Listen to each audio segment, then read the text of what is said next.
Hello students, स्वागत करता हूं आप सभी का एक बार अपने इस यूट्यूब चैनल पर। तो आज के इस वीडियो में हम लोग देखेंगे यूपी पॉलीटेक्निक एंट्रेंस एग्ज़ाम 2021 के लिए group E1 diploma in pharmacy के लिए जीव विज्ञान के महत्वपूर्ण प्रश्नोत्तर। ये प्रश्न विगत वर्षों की परीक्षाओं में पूछे जा चुके हैं तथा इस वर्ष की परीक्षा में भी पूछे जाने की प्रबल संभावना बनती है। तो चलिए आज के इस वीडियो को शुरू करते हैं। आप सभी लोग एक बार यस करके कमेंट करिएगा कि आप लोग उत्तर देने के लिए तैयार हैं।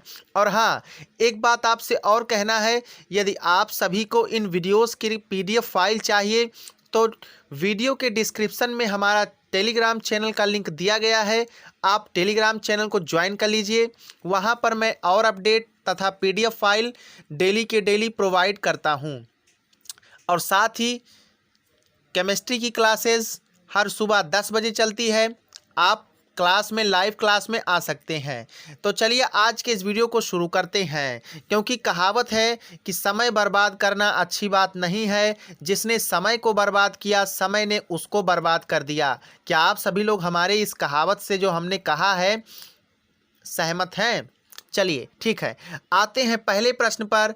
पहला प्रश्न है, ब्लू बेबी सिंड्रोम का कारण है। ब्लू बेबी सिंड्रोम का कारण है, ऑप्शन ए है क्लोराइड की अधिकता, ऑप्शन बी है मेट हीमोग्लोबिन, ऑप्शन सी है घुलित O2 की अधिकता और ऑप्शन नंबर डी है TDS की अधिकता। तो ये पहला क्वेश्चन है आज के इस वीडियो का।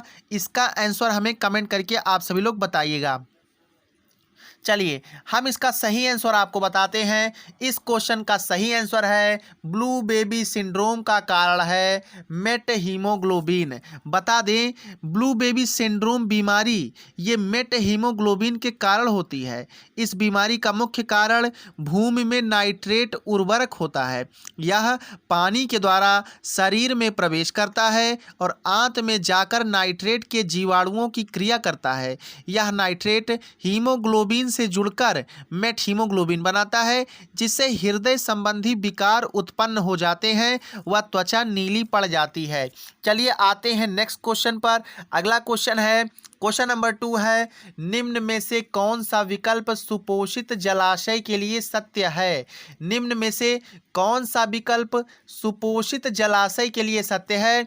ऑप्शन ए है उच्च खनिज लवणों की मात्रा, ऑप्शन बी है जीवों की अधिक जैव विविधता, ऑप्शन सी है उच्च ऑक्सीजन की मात्रा और ऑप्शन डी है कम कार्बनिक पदार्थ की मात्रा।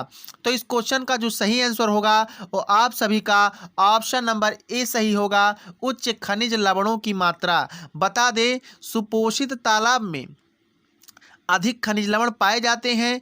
अपमार्जक तथा वाहित मल के कारण जल स्रोतों में पोषक पदार्थों की मात्रा अत्यधिक बढ़ जाती है। इस कारण जल स्रोत उथले हो जाते हैं तथा सतही शैवालों में तीव्र वृद्धि होने लगती है, जिस कारण संपूर्ण जल सतह शैवालों से ढक जाता है। आपने देखा होगा किसी गड्ढे तालाब वगैरह में काई शैवाल जब लगते हैं हरे हरे, आपने देखा होगा। इस अवस्था को सुपोषित या सुपोषण यानी यूट्रोफिकेशन कहते हैं। क्या कहते हैं? यूट्रोफिकेशन कहते हैं। तथा शैवालों की तीव्र वृद्धि जल पुष्पन कहलाती है, वाटर ब्लूमिंग कहलाती है। इन शैवालों के कारण ही कार्बनिक पदार्थों का अपघटन होता रहता है तथा जल स्रोत में ऑक्सीजन की कमी हो जाती है, जिस कारण जलीय जीव मर जाते हैं। तो सुपोषित जलाशय के लिए विकल्प संख्या ए सही है, उच्च खनिज लवणों की मात्रा। चलिए आते हैं क्वेश्चन नंबर 3 पर। यदि चारण द्वारा घासों को लाभ प्राप्त होता है तो यह उदाहरण होगा। कौन सा उदाहरण होगा? ऑप्शन ए सहभोजिता, ऑप्शन बी परभक्षण, ऑप्शन सी सहोपकारिता और ऑप्शन नंबर डी है एमन सेल्जिन।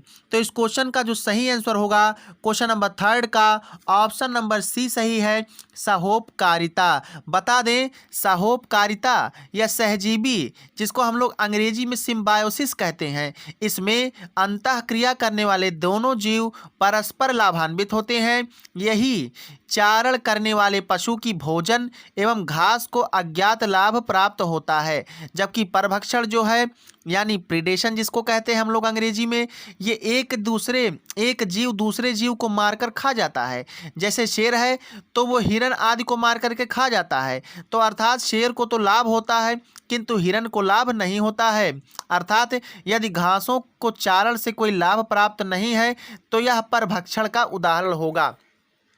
तो ये क्वेश्चन जो कह रहा है कि यदि चारण द्वारा घासों को लाभ प्राप्त होता है तो ये उदाहरण क्या है, सहोपकारिता का उदाहरण है।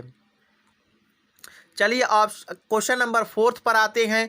चौथा प्रश्न है, निम्नलिखित में से कौन सा विकल्प सुमेलित है?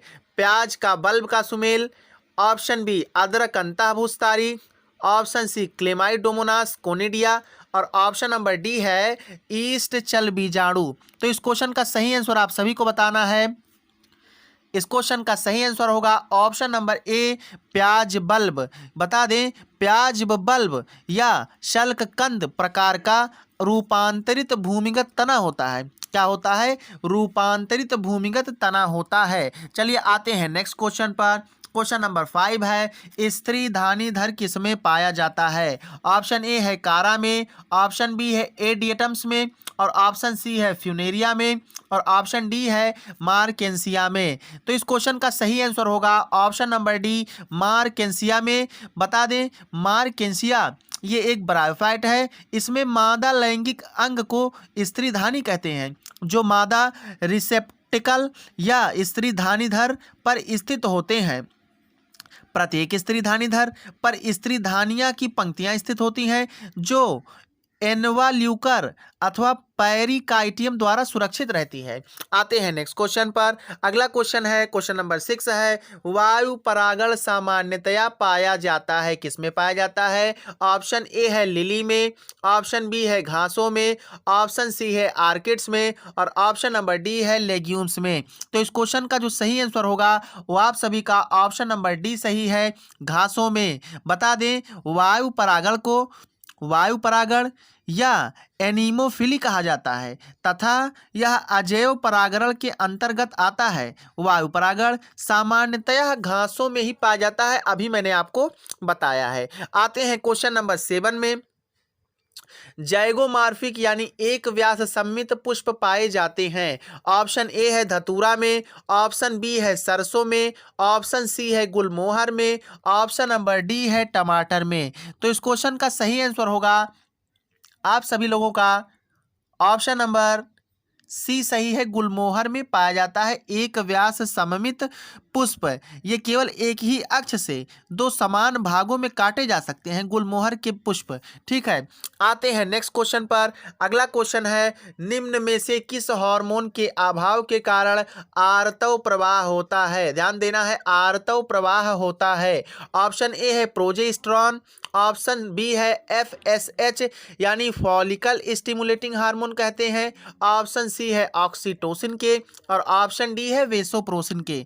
तो इस क्वेश्चन का जो सही आंसर होगा आप सभी का ऑप्शन नंबर ए सही है। बता दें प्रोजेस्टेरॉन गर्भधारण में सहायक होता है, इसी के अभाव में मादा के आर्तव चक्र में आर्तव प्रवाह होने लगता है। आते हैं नेक्स्ट क्वेश्चन पर।